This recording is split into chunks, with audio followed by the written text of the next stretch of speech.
Okey, Assalamualaikum warahmatullahi wabarakatuh dan selamat sejahtera kepada semua pelajar-pelajar tingkatan 4. Okey, pada minggu ini kita akan belajar tentang soalan 3 dalam kertas 2.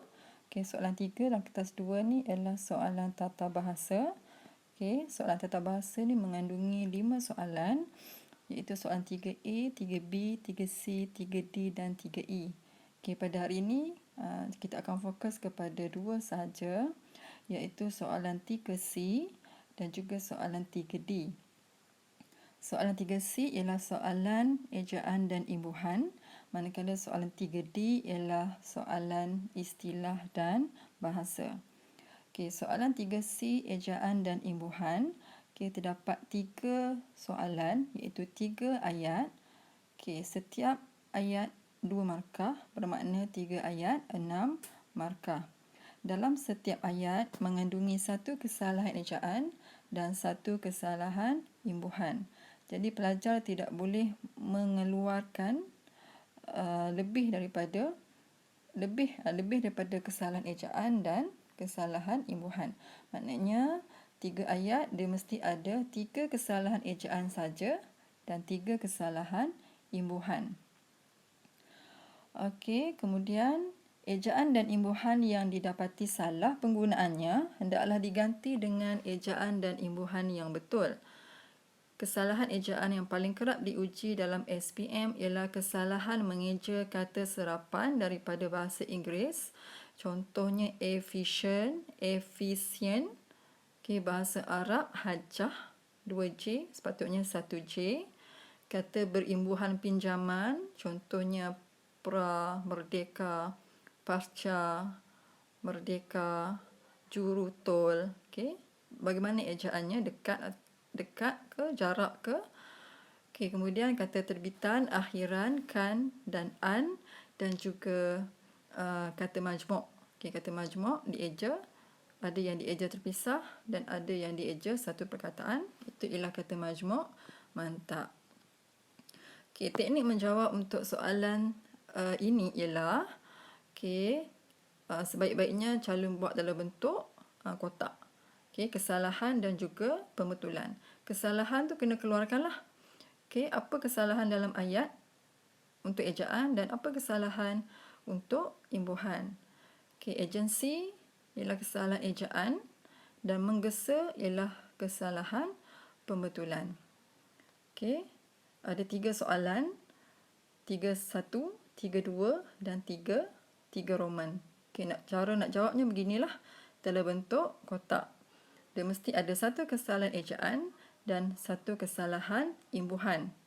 Okey, dia tak boleh ada 2 kesalahan ejaan ataupun lebih daripada 2 kesalahan imbuhan. Setiap ayat tu mesti ada satu saja kesalahan.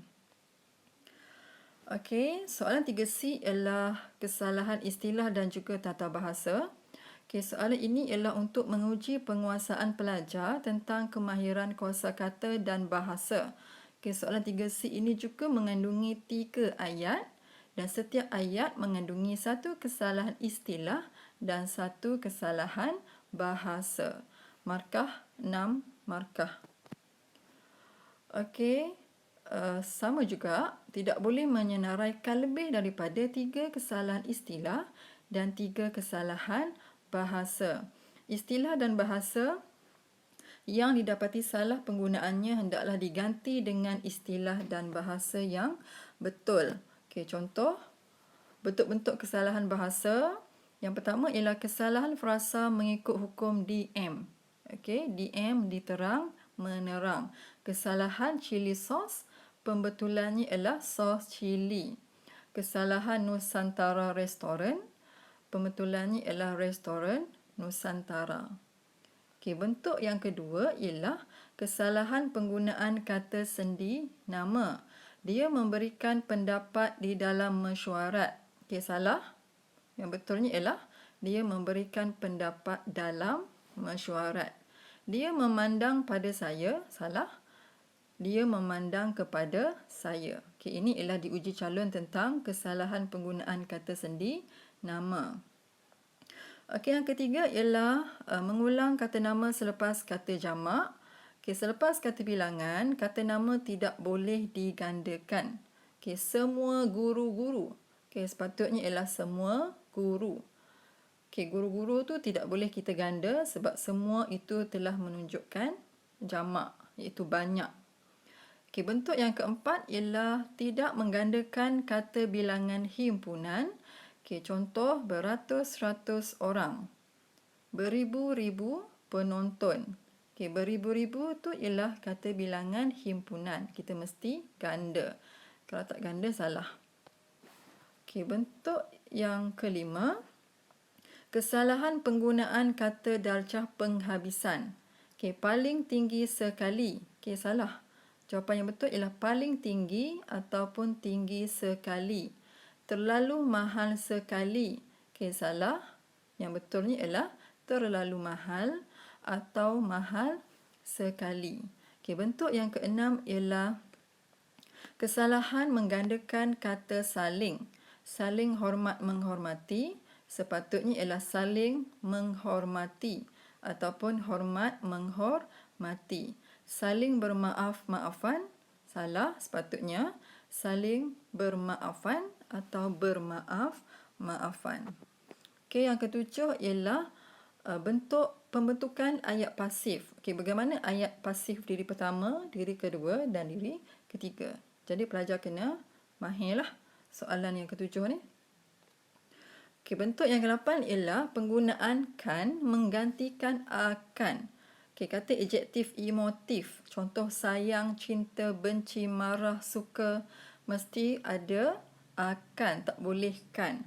Okey, sayang akan, cinta akan, benci akan, marah akan. Okey, ni kadang-kadang pelajar buat salah yang ni. Okey, yang ke-9 ialah menjarakkan imbuhan pinjaman. Okey, kalau imbuhan pinjaman, juru, pasca, anti, ko, sub, eka, mesti ditulis sebagai satu perkataan. Okey, tak boleh jarak. Dan tak boleh ada tanda sempang macam co-curriculum ni. Co-curriculum satu perkataan. Okey, 10. Merapatkan imbuhan pinjaman. Anti Rusia sepatutnya ada sempang sebab Rusia tu nama negara. Mesti huruf besar. Okey. Yang tadi ialah kesalahan bahasa. Yang ini pula ialah kesalahan istilah. Okey, contoh soalan.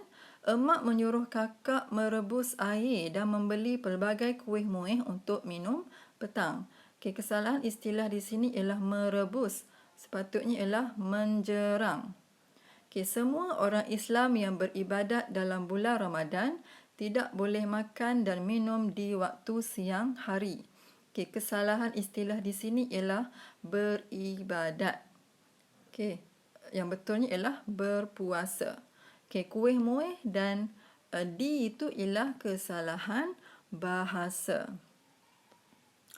Okey, cikgu harap kamu faham apa yang cikgu dah terangkan tadi tentang kesalahan ejaan dan imbuhan dan juga kesalahan istilah dan bahasa. Okey, di sini cikgu sertakan latihan kesalahan umum tata bahasa dan yang kedua ialah kesalahan ejaan. Okey, tolong jawab kedua-dua soalan ini. Yang soalan kesalahan ejaan ni kamu tak perlu nyatakan yang mana salah. Cuma tulis saja pembetulan. Apa jawapan yang betul untuk kesalahan ejaan. Tak perlu nyatakan yang mana salah. Cuma buat pembetulan saja. Okey. Cikgu harap kamu faham soalan 3C iaitu soalan ejaan dan imbuhan, dan soalan 3D ialah istilah dan juga bahasa. Okay, lepas ni kita akan tengok pula soalan yang lain iaitu soalan 3A membina ayat, soalan 3B sintaksis dan soalan 3D ialah peribahasa.